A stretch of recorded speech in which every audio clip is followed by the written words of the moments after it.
نزا حفتنا سابو دقاس تقراواي حجز حفتنا انتا يتبل أبو دقاي إرتراو تمثيلو تقراواي كله سلست قلع وليد الله يحتبل أنا حجي حاطو دلي دلوخو حادة تقراواي كاف حانتي إرتراوي سلست قلع تولدس انتا يساقم دلوخو وي حانتي إرتراوي كاف حالة تقراواي سلست قلع يكون ولا عسرة تولدسي انتا يتشكر زلوخو حجز حفتنا بقلم زي أبو دقا تبعيشا قد خوينا أبزي مسيان انتا يتبل زي تقراواي إرتراو تمثيلسي سلست قلع وليد الله دحر سلست قلع مولادسي تقراواي كون مهانو فليت اياتو حجي حادة تقراواي كما خا أنق الزارب كما خا بالو نعها زمسل انت ولد الكاس انت يتشكر سلوه حجي نزا حفت ناسي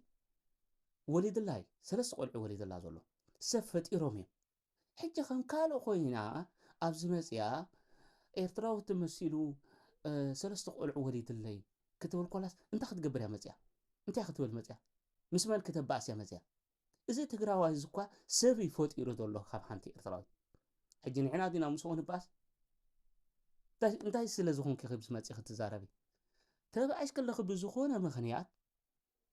ተፈላለዩኹም ኣለኹም ካልእ ህይወት እሱ ጀሚሩ ኣሎ እስኻ ካልእ ህይወት ክትጅምሪ ብዛዕባ ግን ኣብዚ መፂኻ እዚ ትግራዋይ ኤርትራዊ ተመሲሉ ሰለስተ ቆልዑ ወሊድለይ እንታይ ማለት እዩ ዋ ሕብረት የለን ድዩ ድሓር ከዓሲ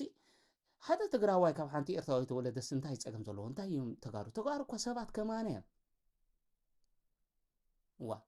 እንታይ ክትዛርቡና ደሊኹም እዮም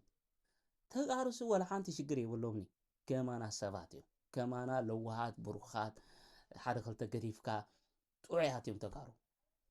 እዚያሲ ማይ ጌርኩም ሓጥዋ ሕጂ ንሕና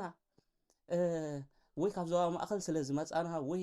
እዚኣ ምሳና ጓዞባና ስለ ዝኾነት ጓዞባ ማእኸል ስለ ዝኾነት ንሕና ዲና ሓደ ትግራዋይ ከምዚ ኢሉ ወሊድላ ከምዚ ኢሉ ታሊልዋ ገለ ኢልና ሆይ ሆይ ክንብል ኣብዚ እዚ ትግራዋይ እዚ ሰብ ወሊዲ ሰለስተ ቆልዑ ወሊድልኪ ምዚ ኣቦ ደቅኺ እንተ ተራዳድኣኺ ፅቡቕ እንተ ዘይተራዳድኣኺ ከዓ ኣብዚ መፂኺ ትግራዋይ ኤርትራዊ ተመሲሉ ወሊድለይ ገለ ይትበሊ ትግራዋይ ሰብ ካብ ፈጢሩ ኣሎ ሃባኺ እዞም ደቅኺ ኣቦኦም ክደልዮም ምስ ኣቦኦም ከመይ ኢሎም ክቃረቡ ከም ዘለዎም ክትገብርለኪ ፅልኢ ክዘርኢ የብልክን ንሕና ኤርትራውያን ስለ ዝኾና ወይ ሓማስያን ስለ ዝኾና ማእኸል ስለ ዝኾና ትግራዋይ ከምዚ ወሊድላ ከምዚ ኢልና ንዛረቦ ምክንያት የብልናን ትግራዋይ ሰብ እዩ ክትፈልጦ ዘለኪ ስለዚ ዝተኸኣለ እንታይ ክትገብርለኪ ሰላም ጌርኪ ንደቅኻ ትዕብየለኪ ምስ ኣቦኦም ፍቕሪ ከም ዘለዎም ክትገብርለኪ ፅልኢ ክዘርእሎም የብልክን ኣብዚ መፂኺ ከምዚ ኢሉ ተመሪዑ ከምዚ ኣይትበሊ ይሕፍር እዩ ትግራዋይ ካ ኣይትበሊ ትግራዋይ ሰብ